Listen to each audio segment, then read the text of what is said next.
Have you ever stood in the middle of the living room, surrounded by toys, snack crumbs, and a toddler determined to do everything by myself, and wondered, how do I give them the freedom they want without losing my sanity in the process? You're not alone.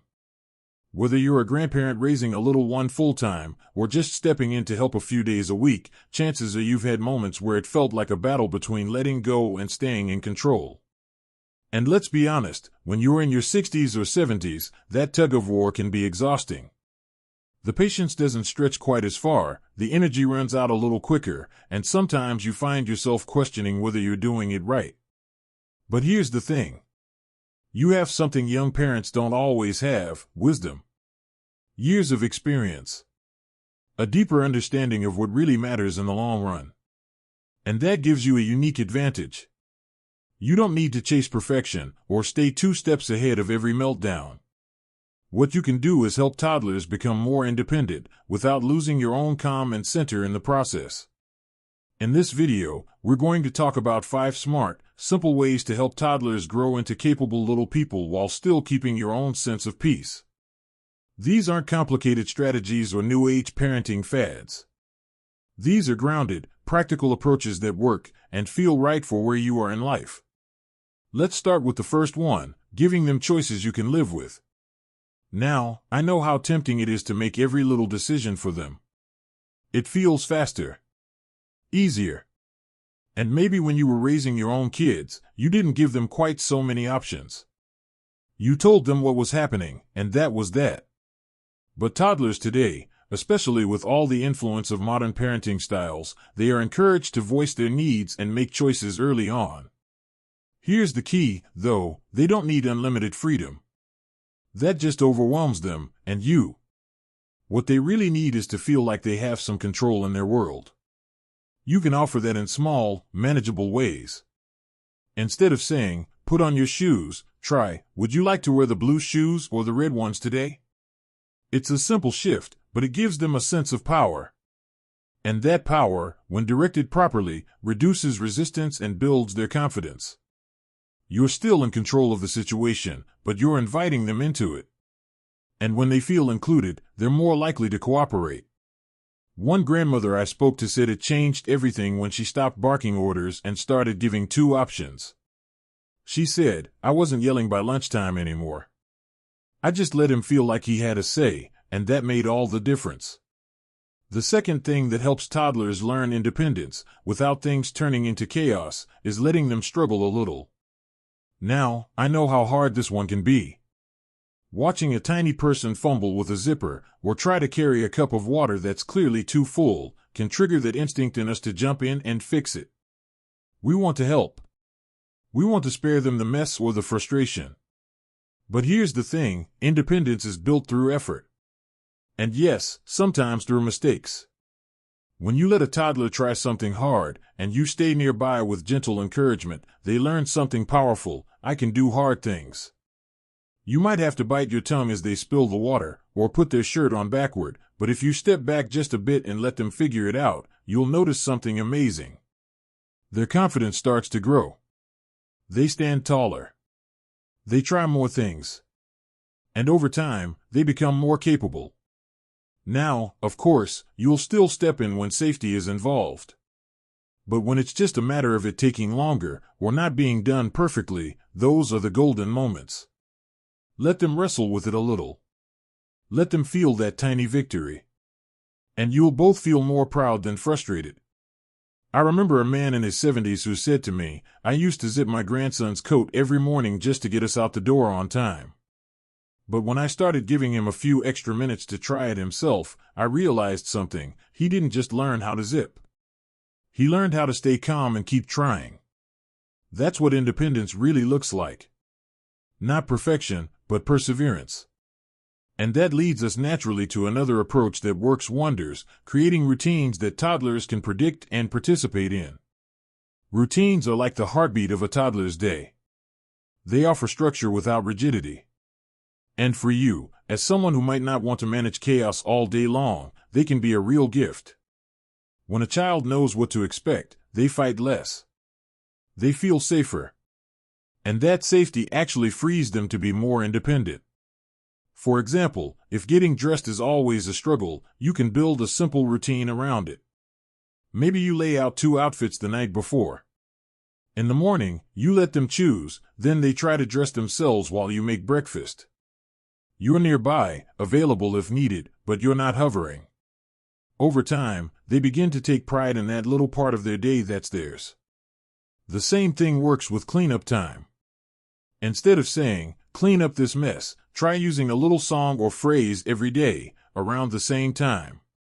You'd be amazed how a cheerful tone and predictable pattern can get a toddler moving, especially when it becomes part of the rhythm they count on. And the best part? These routines don't just make life easier for the child. They make things easier for you, too. When the day has a bit of flow, you spend less time negotiating and more time connecting. Now that we've talked about giving toddlers choices, letting them struggle in a safe way, and setting up helpful routines, let's move on to the next steps in building their independence, while still keeping your peace of mind. Because when you have that little bit of rhythm in place, everything else becomes easier to manage. But even with routines and patience, there will still be moments, probably many, where toddlers test your limits. That's just part of the job. And it's why the next key piece in nurturing independence without losing your grip is setting clear, simple boundaries. Now, boundaries can feel like a heavy word. It might remind you of strict rules or raised voices. But really, boundaries are just a framework that helps a child feel safe enough to explore. Think of them like the fence around a playground. They don't take away freedom, they create the space for safe freedom. The important thing here is to be calm and consistent. Toddlers aren't wired to understand complicated explanations or sudden changes in rules. If you let them jump on the couch one day and then scold them the next, they get confused, and that confusion can turn into defiance. But when they know what to expect, and the boundary stays the same, their behavior starts to settle. It's also crucial how the boundary is delivered. Instead of saying, "Don't you dare do that again," try something like, "I can't let you hit." Hitting hurts. You're still being firm, but with kindness. You're teaching them what's okay and what isn't, without turning it into a power struggle. And more importantly, you're staying in control of yourself, which models exactly the kind of calm self-regulation you want them to learn. One grandparent I met, raising her great-granddaughter at age 67, told me, "I used to think I had to yell to be heard. But when I started setting boundaries quietly and clearly, she actually listened more. It was like she stopped bracing for a fight and started trusting that I meant what I said." Trust is what it all comes down to. Children thrive when they trust that the adult in the room is steady, not unpredictable. And you've already lived through enough ups and downs to be that steady hand. Even if you're tired, even if you're not sure what you're doing, your consistency gives them something solid to lean on. Of course, there are days when even the best boundaries and routines don't seem to cut it. Maybe they're teething. Maybe they didn't nap. Or maybe they're just having a big, emotional day and taking it out on you. That's when this next piece becomes so important, validating their feelings without letting go of your role as the guide. You've probably heard people say, "They're just trying to get attention." And maybe that's true, but attention isn't a bad thing. For a toddler, attention is connection. And when they're upset or struggling, what they're really asking is, "Do you see me? Do you understand me?" You don't have to agree with their behavior to acknowledge their feelings. You can say something like, "I know you're upset because we have to leave the park. It's hard to stop playing when you're having fun." You're not changing the boundary, you're still leaving the park, but you're helping them name their feelings. That builds emotional independence. It teaches them that feelings aren't scary or bad, they're just part of being human. And when they feel understood, even in the middle of a meltdown, they begin to regulate better. They learn that someone can stay calm with them, which helps them learn to stay calm on their own. That's the kind of emotional independence that pays off for years to come. You might be thinking, "That sounds good, but it takes so much energy. What if I don't have it in me some days?" And the honest answer is, you won't. Some days, you'll snap. Some days, you'll just need quiet. That's okay. You're not meant to be perfect. You're meant to be real. What matters most is coming back after those moments and reconnecting. Saying something simple like, I got frustrated earlier, but I love you. Let's try again, shows a child that relationships can bend without breaking. And that lesson? That's the heart of healthy independence. Knowing they can make mistakes and still be loved. There's a saying I've always liked, you don't have to be the storm to teach someone how to stand in it. And that's exactly what you're doing when you guide a toddler through big feelings with calm, steady presence. So we've talked about offering choices, letting them struggle a little, creating routines, setting boundaries, and validating their feelings. All tools to help toddlers grow into confident little humans while allowing you to stay grounded and in control.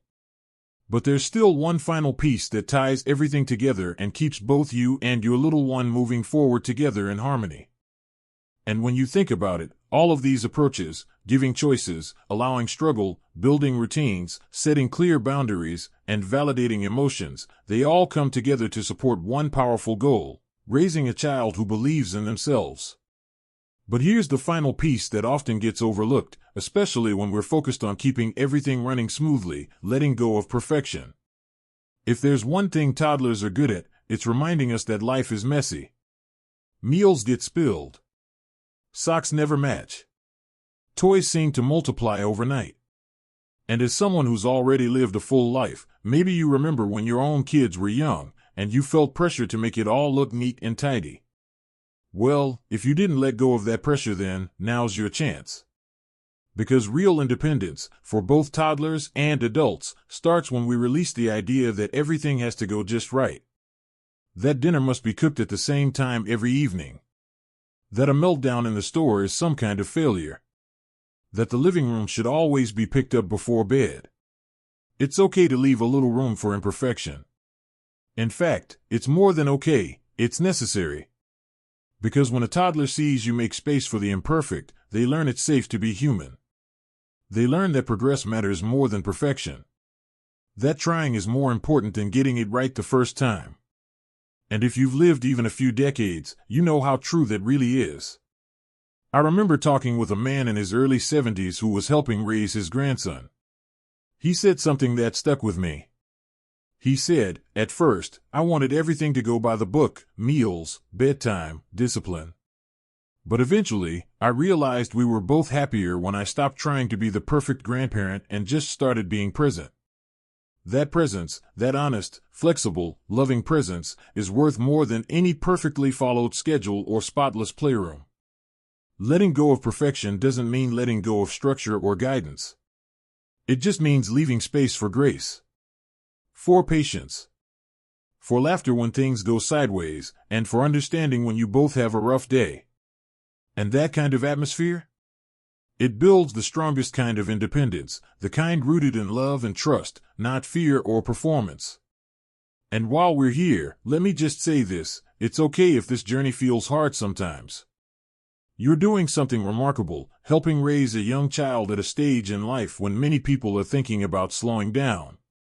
That takes a deep well of courage, commitment, and love. You might not always feel full of energy. You might not always feel like you're doing enough. But the very fact that you're here, learning and showing up and caring, that's the real work. That's the part they'll remember. They'll remember how you made their world feel safe. How you gave them space to try things, to fall and get back up. How you listened, even when their words weren't clear. How you taught them by example, not by being perfect, but by being real. So if you're wondering whether you're teaching them the right lessons, take a breath and look at how far you've come. Not just today, but in life. You've weathered storms, made sacrifices, found joy in simple things.